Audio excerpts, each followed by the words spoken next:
ao falar sobre virtude e vício, sobre a vida como as razões de ser, né, do nascer e do deixar de sê-lo, Agostinho, né, que é um homem do século V, primeiro que ele tem coisas especiais. Você falava do tempo antes, eu me lembrei dele.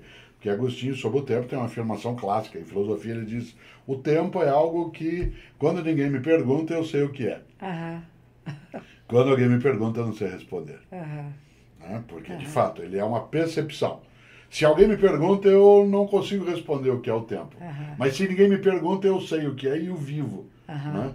E Agostinho tem uma grande dificuldade na teologia do século V, né, que é explicar algo que é muito marcante. Né? Você sabe que a tradição hebraica, depois cristã e depois islâmica, ela coloca a vida como criação.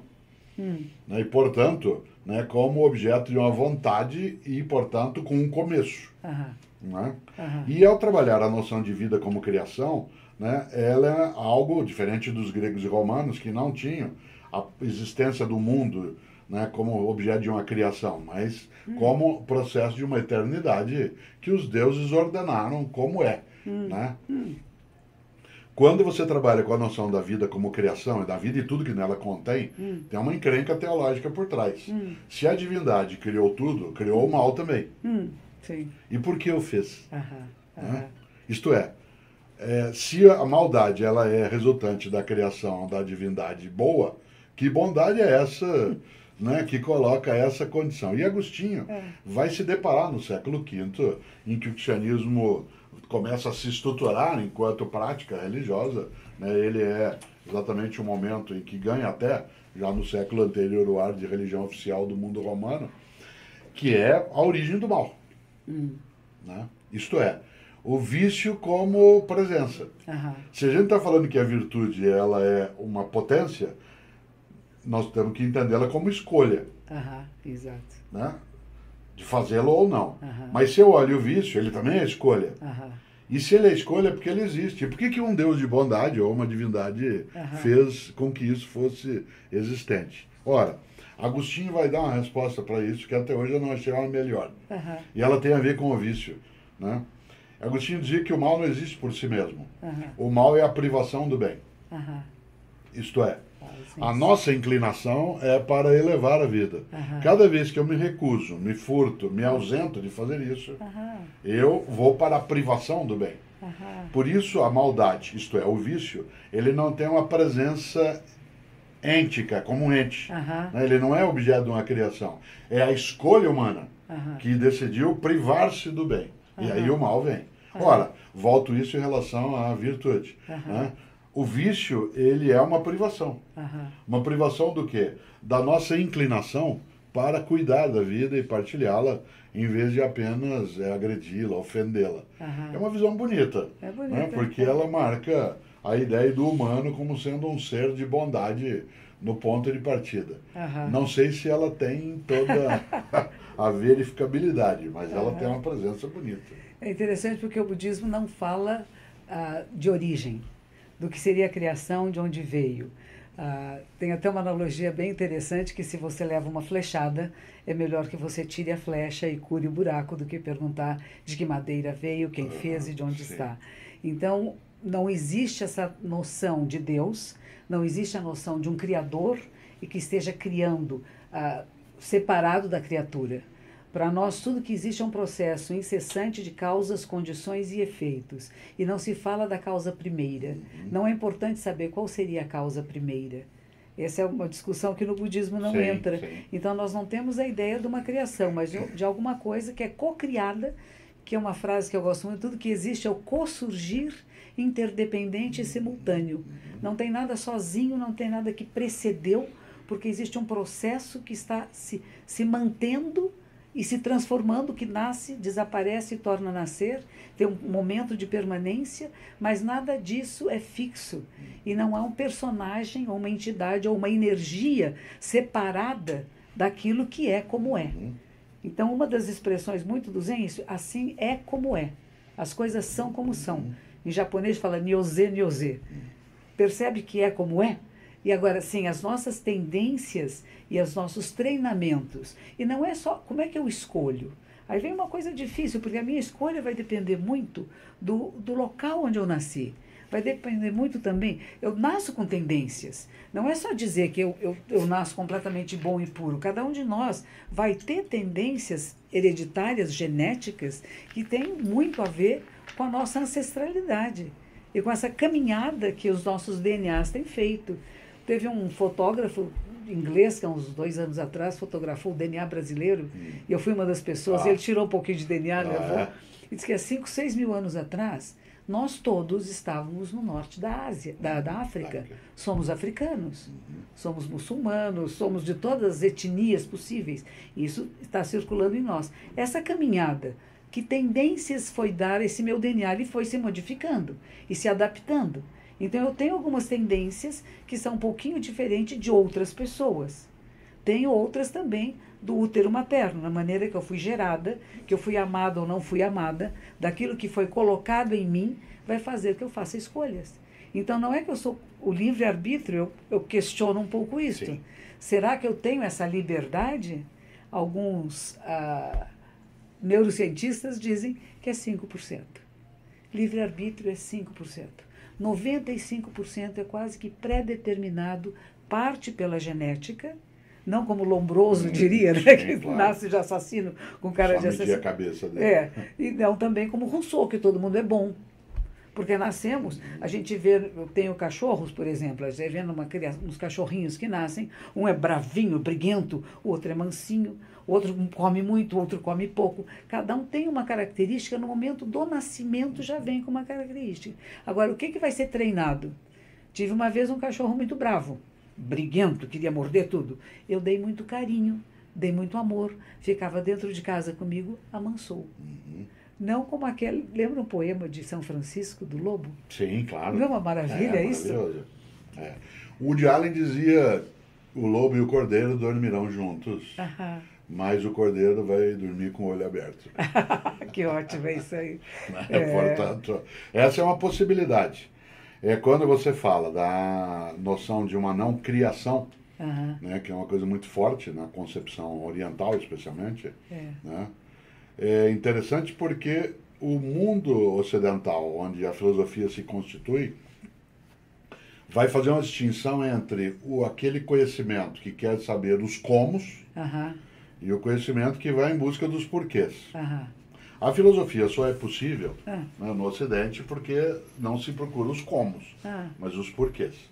Né? Porque se você vai atrás dos comos, é uma outra dimensão. Dou um exemplo concreto. Estamos nós dois conversando aqui agora, dialogando, e de repente eu tenho um infarto. Caio duro aqui sobre a mesa do nosso diálogo. A gente chama imediatamente um médico. A primeira situação que vai acontecer aqui é perplexidade. Há uma perplexidade, um susto que aconteceu. A segunda coisa é vir até mim, né, e tentar ver se eu volto. E a pergunta, porque nesse infarto eu faleço. A pergunta é: volto de onde? Né? As pessoas me balançam. Vocês tenderiam a me balançar e dizer assim: volta da onde? Aí eu não volto, porque eu não fui para lugar nenhum em tese. Para alguns eu fui, para outros não. A vida se organiza um pouco assim. Eu estou deitado, vocês chamam um médico. Esse prédio que nós estamos tem vários médicos. E diz assim: olha, por que o Cortella morreu? O médico diz assim: sabe o que é? Ele teve um infarto, o coração é um músculo, né, e ele teve um sobreesforço. Isso pode ser sinal de algum entupimento venoso, e aí houve um esgotamento, né, do músculo cardíaco, e ele fibrilou, ele rasgou. Aí você fala assim: não, o senhor não entendeu a minha pergunta. Eu perguntei por que ele morreu. Ele disse: então, o coração é um músculo, né, ele não pode fibrilar, porque se houver ali algum tipo, há um esgotamento. Eu falei: não, eu quero saber por que ele morreu. O senhor está me respondendo como. Entendi. Ora, essa distinção entre o como e o porquê, no Ocidente, não necessariamente dentro do budismo, mas no Ocidente é a marca daquilo que será o campo das ciências e o campo da filosofia. Né? A filosofia vai em busca dos porquês. Quando você me diz, e eu até entendo, que ao receber uma flechada, pouco importa, né, como chegou em mim, para a ciência importa. Para a filosofia, não. O que importa é por quê. Ora, por que isso tem a ver com virtudes e vícios? Porque, em última instância, quando você afirma, né, de maneira bem decisiva e incisiva, que nosso livre-arbítrio ele é limitado a um percentual bastante reduzido, ainda assim, que seja os 5%. Mas é ele que decide tudo. É verdade. Porque é verdade. toda a nossa escolha, toda a nossa vida, existência, uma das situações mais difíceis que eu vivi um dia foi coordenando uma conversa entre Drauzio Varela e Newton Bonder sobre a maldade. Eram 2 horas de uma conversa. Drauzio Varela, um dos nossos maiores médicos, uma inteligência especial, e Newton Bonder, um grande rabino né, do Rio de Janeiro, que aliás é engenheiro civil de formação. Escreveu né, um livro clássico chamado A Alma Imoral. Isso. E o Drauzio Varela escreveu Estação Carandiru. Ele ficou mais de 20 anos dentro da penitenciária, trabalhando como médico voluntário. E, claro, cabe ao rabino lidar no dia a dia com a elevação do que há de bondoso no humano. E no meio dessa conversa eu fiz uma pergunta que me perturba até hoje a resposta. Porque eu perguntei a ambos: vocês acham que todo ser humano tem salvação? Isto é, todo ser humano pode ser recuperado? Ou seja, a virtude triunfa ao final para qualquer pessoa, ou haverá pessoas que não têm saída? E é claro que o rabino na hora, tal como talvez você e eu fizéssemos, mas eu com certeza, e o rabino também. Claro que a razão e a virtude triunfará. Todo mundo tem alternativa de melhora. Afinal, eu não seria educador se eu não acreditasse nisso. E o Dr. Drauzio disse: não, eu não acho. Eu acho que há pessoas que não têm alternativa. Eu acho que a maldade é tão presente nela que não há alternativa. E eu disse: mas e a tua postura como, claro, uma pessoa boa, um médico?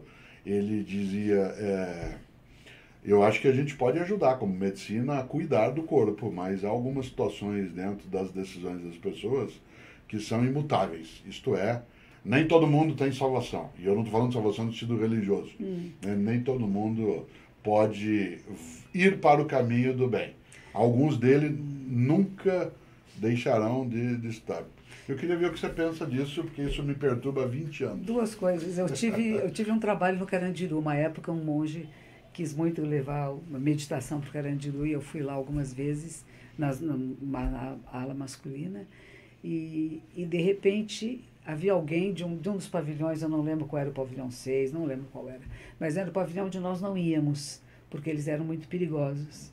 E eu nunca recebi um olhar tão maldoso em toda a minha vida. É alguma coisa que eu desconhecia, e eu acho que é isso que Drauzio viu. É alguma coisa que parece que não tem nenhuma perspectiva de nenhuma bondade naquele olhar. Era uma coisa que cortava, assim. Ele estava muito longe, esse homem, eu estava noutra área, mas aquele olhar que veio, que atravessou, eu falei: nossa, isso eu nunca vi antes. E Drauzio conviveu muito com isso, provavelmente. 2 histórias budistas que eu gosto muito. Uma delas é do budismo da Terra Pura, em que diz assim que até os bons entram no reino dos céus. Até os bons entram na Terra Pura. Quer dizer, a Terra Pura, esse lugar de plenitude, está aberto a todos. E até aqueles que se dizem bonzinhos podem entrar. Então, ou seja, não existe maldade que não chegue lá, que se transforme. E outra história é de um homem que era muito mau. Daquele que, talvez com esse olhar desse menino do Carandiru, né, que pisava em tudo, destruía tudo. E um dia estava andando, tinha uma aranha no chão, ele não pisou na aranha. Primeira vez e a única na vida. Morreu, vai para o inferno. O budismo também tem céu, inferno e purgatório. Chega no inferno, está lá sofrendo muito, quando ele vem um fiozinho de aranha puxando e chama: pss, pss, pss, venha cá. Ele olha e diz: eu? É você mesmo. Você fez uma boa ação. Você não me matou aquele dia, então eu te dou, você pode subir, você sai do inferno. Mas o seu fiozinho é tão fino, não. Mas uma boa ação tem muito poder. E ele começa a subir no fiozinho. E os outros lá de baixo vêm e começam a querer subir no fio também. Mas aí o que ele faz? Ele começa a chutar as pessoas e o fio arrebenta. Então ele tem uma condição, aquele que é muito mal, vamos dizer assim, que foi treinado na maldade, que foi educado a ser violento e grosseiro, a destruir a vida.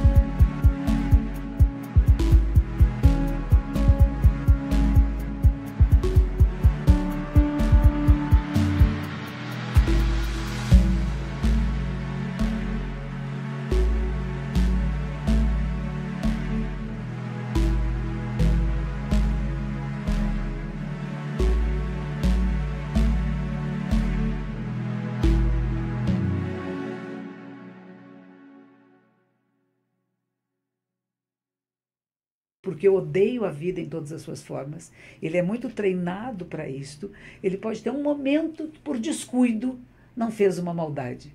E esse momento de descuido seria aquela possibilidade dele sair desse universo e de ser como nós gostaríamos que todos fossem, que se transformasse e que se tornasse um homem de bem, uma pessoa que vai ser cuidadosa e não destrutiva. Mas, ao mesmo tempo, ele é muito egóico ainda. Então, eu posso me salvar, eu posso estar no lugar melhor e não tenho a condição de fazer com que os outros venham, ele perde.